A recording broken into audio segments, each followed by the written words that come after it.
বিঘা প্রতি 15 মনের উপরে ফলন পাওয়া যায়। প্রতি বিঘা পর্যন্ত এর উচ্চতা প্রায় 14 ফুট পর্যন্ত লম্বা হয়ে থাকে। আসসালামু আলাইকুম প্রিয় কৃষক বন্ধুরা এবং তরুণ কৃষি উদ্যোক্তা বন্ধুরা। আমি কৃষিবিদ এস এম ফজলে রাব্বি, সবাইকে জানাচ্ছি আন্তরিক শুভেচ্ছা এবং অভিনন্দন। প্রিয় বন্ধুরা, আজকে যে বিষয়টি নিয়ে আলোচনা করব এটা হচ্ছে রাজা পাট বীজ। বর্তমান সময়ে বিশেষ করে এই যে মার্চের মাঝামাঝি সময় থেকে শুরু করে এপ্রিলের মাঝামাঝি সময়টা, এই সময়টা কিন্তু আমাদের বাংলাদেশে যে সিজনটা চলে এটা পাট বীজ বপন করার সময়, এবং এই সময়টিতে আমরা বিভিন্ন ধরনের উচ্চ ফলনশীল পাটের বীজ বপন করে থাকি, দেশি এবং বিদেশি। তো সেক্ষেত্রে উচ্চ ফলনের জন্য আমরা যে পাট বীজগুলো পছন্দ করি তার মধ্যে অন্যতম একটি হচ্ছে এই রাজা পাট বীজ। এবং বাংলাদেশের যে কোম্পানিটি এই বীজটি বাজারজাত করে সেটি হচ্ছে পেট্রোকেম বাংলাদেশ লিমিটেড। তো এই রাজা পাট বীজ সম্পর্কে সংক্ষেপে কিছু কথা আমি একটু আপনাদের সামনে তুলে ধরতে চাই। এটি হচ্ছে রাজা পাট বীজটির যে সুবিধাগুলো আছে সেটা নিয়ে একটু কথা বলবো। প্রথমত এর ফলনটা বেশ উচ্চ ফলন। বিঘা প্রতি 15 মনের উপরে ফলন পাওয়া যায় প্রতি বিঘায়, অর্থাৎ 33 শতকের যে বিঘা।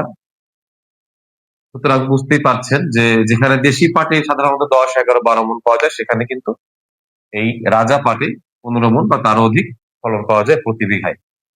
আচ্ছা, এরপরে কি কি বৈশিষ্ট্য রয়েছে?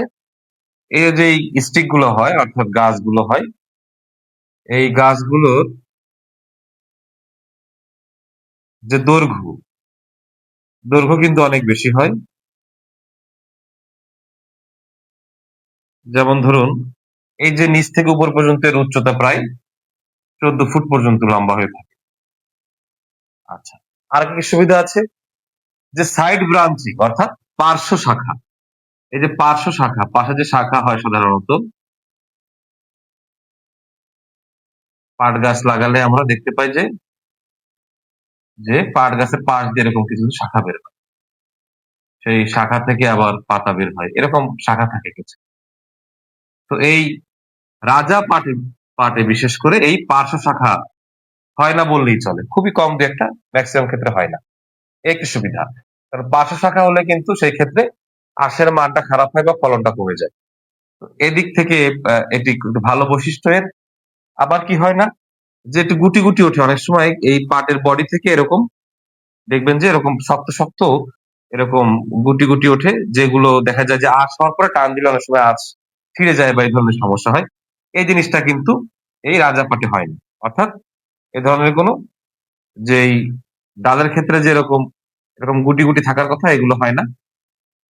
আচ্ছা, অনেক সময় পাটের নিচের অংশে দেখা যায়, সাধারণ যে পাটগুলো আমরা চাষ করি দেখা যায় যে এই নিচের অংশ অনেক সময় এখানটায় কালো হয়। এটা কালো হওয়ার কারণে এখানটার আঁশের মানটা কিন্তু খারাপ হয়। কিন্তু রাজা পাটের ক্ষেত্রে এখানে নিচের অংশ কিন্তু কালো হয় না, উজ্জ্বল থাকে, সুন্দর থাকে।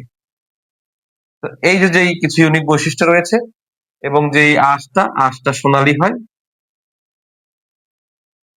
সোনালী আঁশ হয় এবং আঁশের মানটা ভালো হয়, চকচকে হয় এবং ভালো মানের আঁশ হয়, এবং মোটামুটি আঁশের স্তরটি বেশ মোটা হয় আর কি। তো বেশ কিছু সুবিধা আমরা দেখতে পাচ্ছি যে এই রাজা যে পাটের জাতটি রয়েছে সেক্ষেত্রে রয়েছে। এই রাজা পাট বীজটা পেট্রোকেম বাংলাদেশ লিমিটেড এরা বাজারজাত করে। আমি আগেই বলেছি, আমি নিজে যেহেতু এই কোম্পানি, অর্থাৎ পেট্রোকেম বাংলাদেশ লিমিটেড, এই কোম্পানির সায়েন্টিস্ট আমি নিজেই ছিলাম, আমি চাকরি করেছি এখানে, সেহেতু মোটামুটি এই পাট বীজ সম্পর্কে আমার বেশ ভালো ধারণা রয়েছে। এবং আরেকটি বড় বৈশিষ্ট্য হলো যে এই যে বীজটা, পাট বীজটা, এটা বপনের ক্ষেত্রে বিঘা প্রতি সর্বোচ্চ 500 গ্রাম করে প্রয়োজন হয়। অন্যান্য পাট বীজ যেখানে 1 কেজি বা তার কম বেশি লাগে, সেখানে তুলনামূলকভাবে বীজের পরিমাণ কম লাগে এই রাজা পাট বীজের ক্ষেত্রে। এগুলি হলো মোটামুটি মোরাললেস রাজা পাট বীজের বৈশিষ্ট্য। তো মোটামুটি আপনারা এই অনেকেই আমাকে ফোন করেছেন রাজা পাট বীজের জন্য। তো আপনারা এই বীজটি নিতে পারেন, যারা পছন্দ করেন বা করতে চান, ভালো ফলন এবং আশা কোয়ালিটি আপনারা ভালো পাবেন। সেই ক্ষেত্রে এই যে আমার স্ক্রিনে যেই ভিডিওর স্ক্রিনে যে নাম্বারটি দেওয়া আছে, এই নাম্বারে আপনারা আমার সঙ্গে যোগাযোগ করতে পারেন, এবং আপনারা আমার কাছ থেকে অবশ্যই ৩ তারিখের পরে, কারণ ৩রা মার্চের আগে এই বীজটি পাওয়া যাবে না, বাংলাদেশে কোথায় আপনারা পাবেন না, কারণ এই সময়টা এটা কোম্পানি লঞ্চ করবে।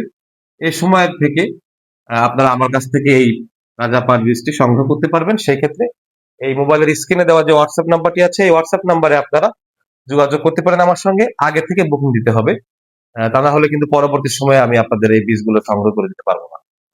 তো ঠিক আছে, সবাই আজকের মতো ভালো থাকবেন, সুস্থ থাকবেন, সচেতন থাকবেন। আমার ভিডিওটি ভালো লাগলে অবশ্যই ভিডিওটিতে লাইক করবেন, কমেন্ট করবেন, শেয়ার করে সবার মধ্যে ছড়িয়ে দিবেন। আমার জন্য দোয়া করবেন। আমার চ্যানেলের সঙ্গে থাকতে হলে অবশ্যই চ্যানেলটি সাবস্ক্রাইব করবেন। সবাই ভালো থাকবেন। আল্লাহ হাফেজ।